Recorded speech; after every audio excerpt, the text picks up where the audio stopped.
Welcome, friends. You are watching True Shadow, episode number 4.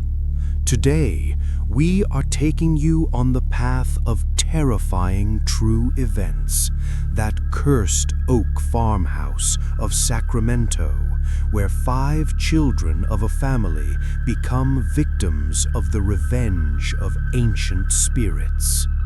Before hearing the events, if you are new to our channel, then subscribe right now and stay with us by giving a like to this video, because your one like encourages us to find more terrifying stories. Friends, today I will take you to such a place where modernity and supernatural power have merged at a strange point. The incident took place in America's California, just outside Sacramento, in a secluded settlement.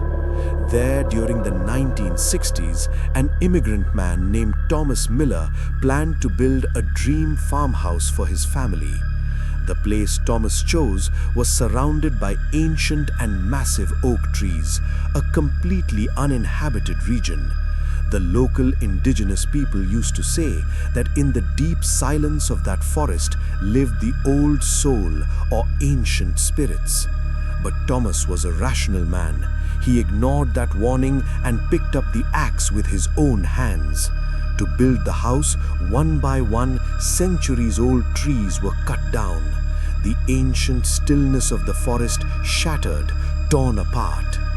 After the house was built, Thomas's wife Elizabeth began living there. They were newly married, hearts full of dreams. But from the very first night, Elizabeth began to feel as if someone was standing in the corner of the room. One day at midnight, Elizabeth saw a terrifying dream.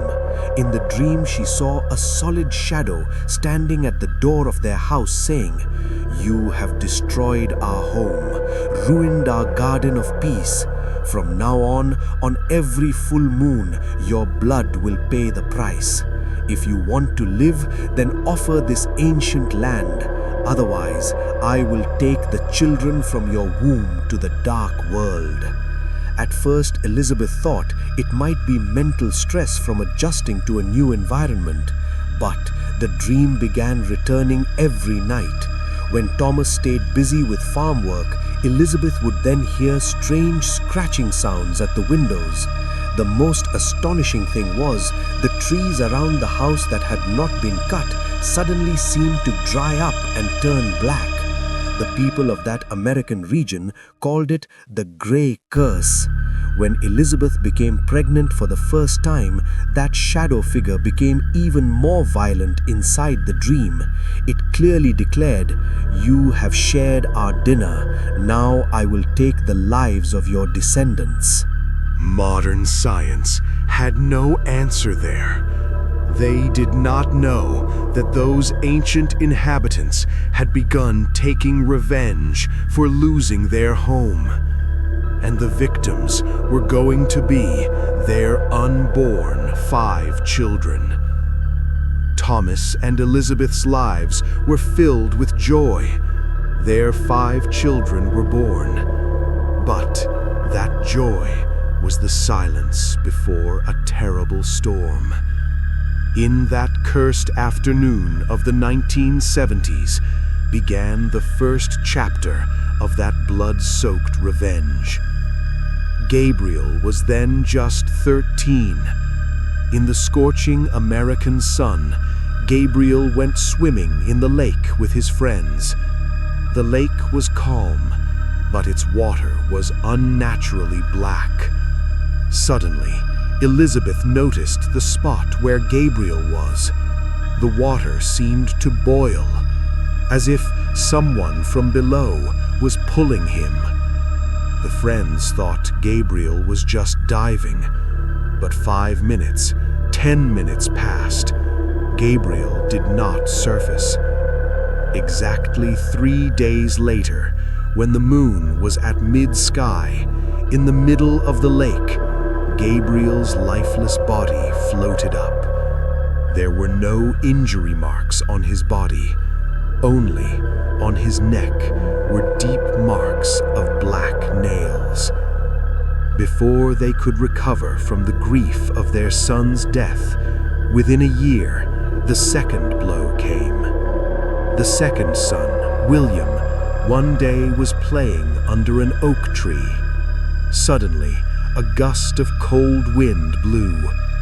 William saw, from an oak tree branch, a bright red apple hanging.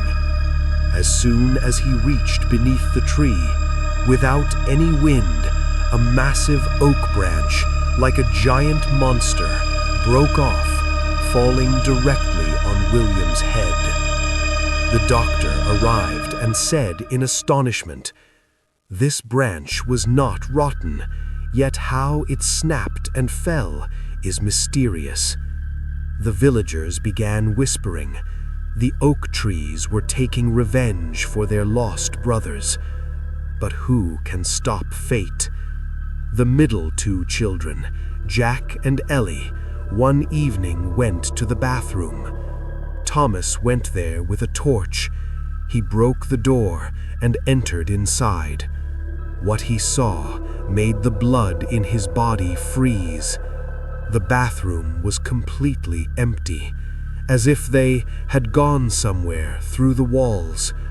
The entire Sacramento police, with dogs, searched the forest, but the two children's whereabouts were never found again. In the end, only one remained, the 1-year-old baby, Oliver. Elizabeth tied him to her own hand with a chain, but some invisible force seemed to start draining Oliver's life. One day at midnight, Elizabeth felt the chain on her hand had become light. She turned on the light and saw, in her lap, Oliver's lifeless body was lying. 5 children, Gabriel, William, Jack, Ellie, and Oliver, all were gone. Elizabeth's beautiful farmhouse was now a cremation ground. Thomas understood. They were not fighting an ordinary enemy. They were fighting a power who were the original owners of this land. When handling Elizabeth became impossible, Thomas was forced to tie her with chains. But one night at midnight, Elizabeth tore through that iron chain and disappeared. 3 days later, an occult specialist found Elizabeth. He said, "Thomas, where you cut the oak trees, there was an ancient indigenous place of worship. They want to consume Elizabeth's soul as well." On the father's instructions, they fed 50 orphan children, and at the lake's edge, following ancient rituals, made offerings. Slowly, the environment began to calm down. After a few years, 5 new children were born in their home. Thomas thought the curse had perhaps been lifted. But one day, when black clouds gathered in Sacramento's sky, a neighboring old woman's scream was heard. "Fire! Fire! Your kitchen is on fire!" Thomas's daughter ran and saw, amidst the leaping flames, Elizabeth standing still, holding a wooden pillar. Her body was burning, but there was no sign of pain on her face. She seemed hypnotized. When the girl screamed to save her, Elizabeth then, for the last time, looked at her daughter and said calmly, "They are calling me, dear. My earlier children have come to take me." In a moment, the entire kitchen collapsed, and Elizabeth, inside that fire, turned to ashes. The mysterious ancient spirits, in the end, took Elizabeth with them, completing their revenge. Even today, if one stands beside that Sacramento ruin, many people hear Elizabeth's sorrowful cry. core lessons learned from the cursed true incident. Rights and balance of nature. When humans, in the name of modernity, destroy centuries-old trees or forest areas, they end up disturbing a long-standing balance of nature. When Thomas Miller indiscriminately cut down the oak trees, he was actually striking an ancient entity of nature. Nature always takes revenge in its own language. Respect for ancient traditions and warnings. Every region has its own history and certain unwritten rules. Dismissing the warnings of the local indigenous people as superstition was Thomas's biggest mistake. The supernatural cannot always be judged by logic. Many times, following the warnings born of experience is the wiser choice. Sanctity of place or land. If a particular land or place is preserved for a specific purpose, such as a place of worship or power, human interference there invites disaster. If one disturbs the peace of others, it becomes impossible to find peace in one's own life. Karma and generational consequences. The price of Thomas's mistakes had to be paid by his innocent children. This teaches us that the wrong decisions or unethical actions taken by elders in a family often descend upon the next generation as a curse. Excessive ambition beyond limits. Taking away another's home, the dwelling of ancient spirits, was a form of arrogance. This story teaches us that harming another being for one's own progress can become the cause of extreme danger. Do not forget to let us know how you felt about the incident. The comments section is always open for you. For today, we are ending our 4th episode right here. If you have any true incident experiences, then be sure to let us know. You can send us that story via email or on our Facebook page.